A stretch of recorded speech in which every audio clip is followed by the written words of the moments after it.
গাজর শিশুদের জন্য খুবই উপকারী একটি খাদ্য উপাদান। তবে অতিরিক্ত গাজর খাওয়ানোর ফলে বাচ্চাদের কিছু স্বাস্থ্য সমস্যা দেখা যায়।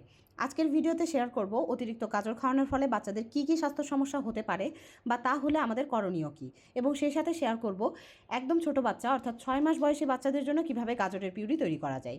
এর জন্য প্রথমে একটি গাজর খুব ভালো মতো ধুয়ে পরিষ্কার করে নিয়ে ছোট ছোট করে কেটে নেব। এবার পরিমাণ মতো পানি সহকারে গাজরটাকে সিদ্ধ করতে দেব। এখানে লবণ বা অন্য কোনো কিছু ব্যবহার করার কোনো প্রয়োজন নাই, শুধু গাজর আর পানি হলেই যথেষ্ট।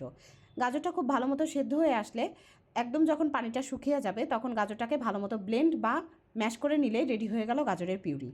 এবার বলি অতিরিক্ত গাজর খাওয়ানোর ফলে বাচ্চাদের কী কী স্বাস্থ্য সমস্যা দেখা যায়। গাজরে বিটা ক্যারোটিন থাকে, যার মাত্রা অতিরিক্ত হয়ে গেলে বাচ্চাদের নাক, মুখ, হাত, পায়ে হলুদ ভাব দেখা যায়। এই হলুদ ভাবের মাত্রা যদি অতিরিক্ত হয়ে যায় সেক্ষেত্রে আপনার বাচ্চার খাবারে কিছুদিনের জন্য গাজরের পরিমাণ কম অথবা গাজরটাকে বন্ধ রাখুন। এরপরেও যদি আপনার বাচ্চার হাত পা থেকে হলুদ ভাবটা না যায় সেক্ষেত্রে অবশ্যই ডাক্তারের সাথে পরামর্শ করবেন।